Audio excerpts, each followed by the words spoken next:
everyone, how are you doing? I hope that I find you all very well indeed, and a warm welcome back to What's for Tea. Or if you're new, a warm welcome to you also. This is Cheryl and my name is What's for Tea, and tonight I made this lovely chicken and mushroom and tarragon pot pie. Oh, it's got the most amazing creamy tarragon sauce, and like I said, it's incredible. And I used a Filo pastry in my pie, so you're saving about half the calories, mind you, with everything else that's in it. I don't suppose it really matters. I was actually planning on making this on Thursday, but due to me smacking my toe on the door frame, I've been off my feet for a couple of days, so thanks for hanging on, guys, and waiting on the recipe coming. So this is quite a simple one. You only need the one pan and, a handful of ingredients, and this is what I'm using if you want to give it a go for yourself.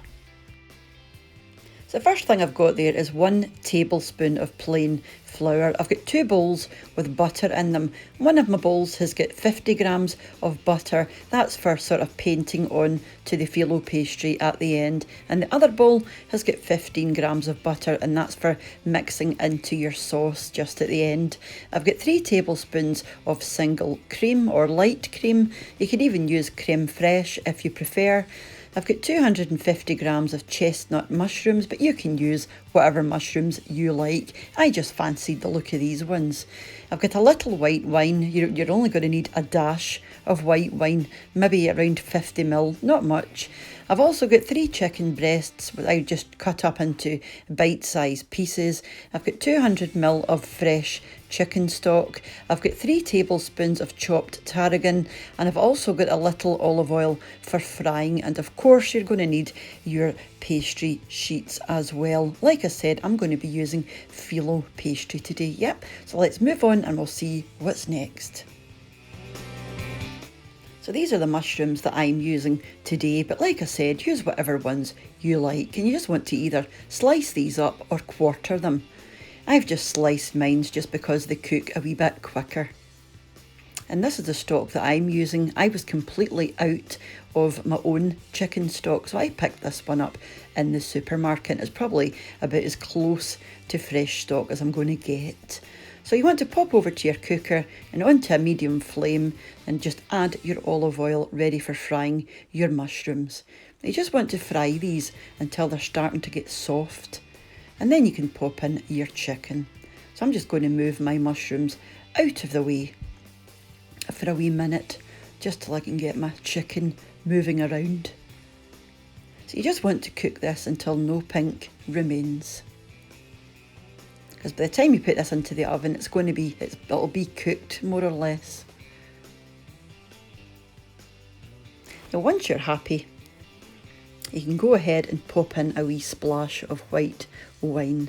Like I said, you don't want much of this, just about 50ml. You just want to bubble your chicken away.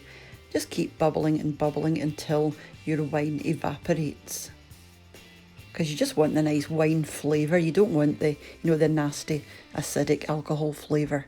So you just want to evaporate that off. Just like this. It'll only take you a few minutes, it doesn't take long.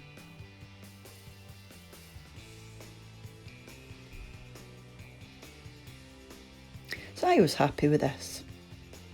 And now I'm going to go ahead and pop in my chicken stock. You want to add that and then get your pan back up to a simmer again.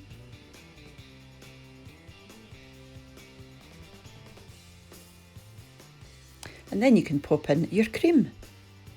Now I would say add between 2 and 3 tablespoons. It just depends how saucy you like it, really.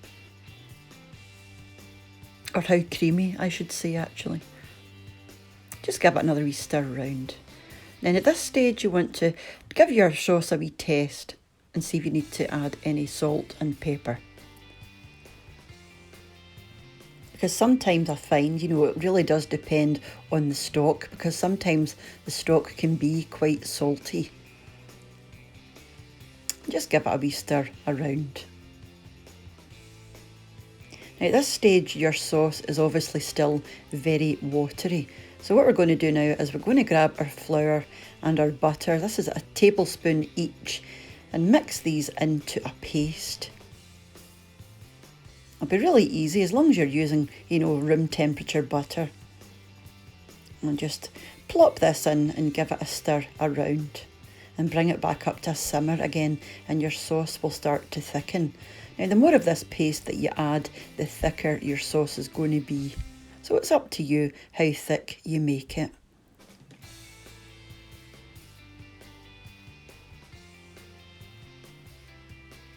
As you can see there, it's starting to thicken up.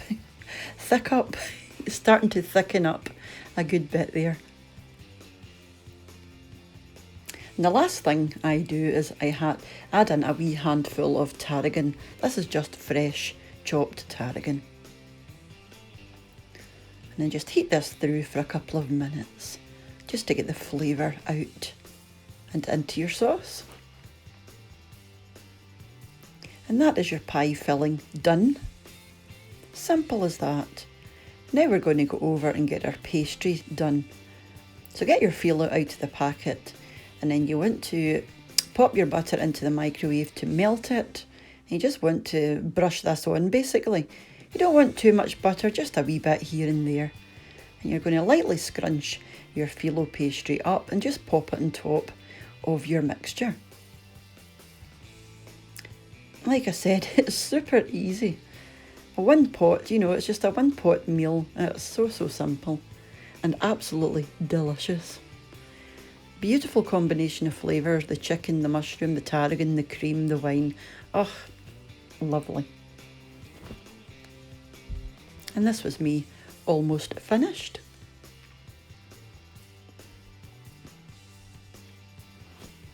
The last thing I like to do is, if I've got any butter left, I just go around and pop it on the top, just to save any waste, And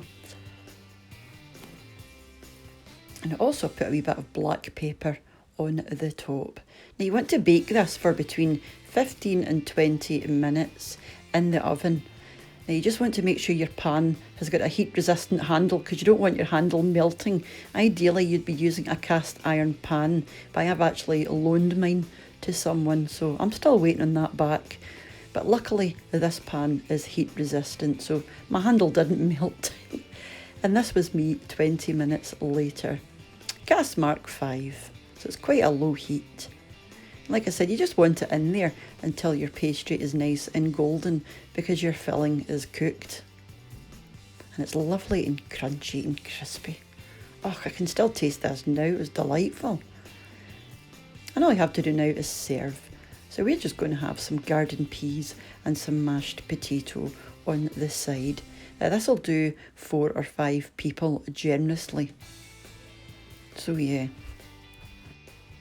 So a definite must try, guys, if you do enjoy chicken. It's not something we have all that often. You'll have noticed, in the meals of the week that I do, we don't really have chicken all that often, although we are having chicken again tomorrow, because I'm doing a chicken hot pot. I usually do it with minced beef or, diced steak sometimes, but tomorrow we're doing the old chicken hot pot, so that'll be chicken 2 days, 2 days in a row.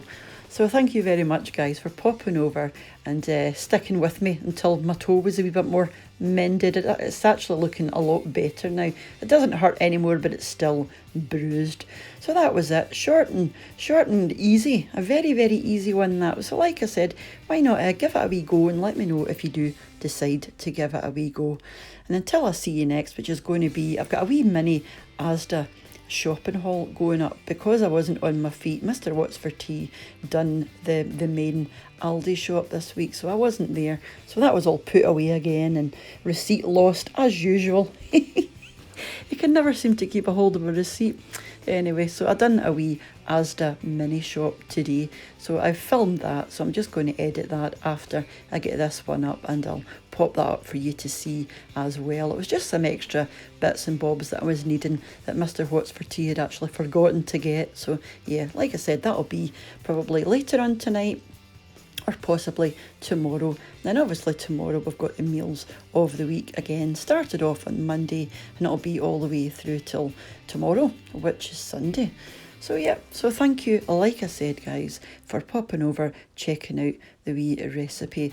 And until I see you next, mind to take care of yourselves. And from our house in Scotland to yours, wherever in the world you are. Bye for now. Bye now.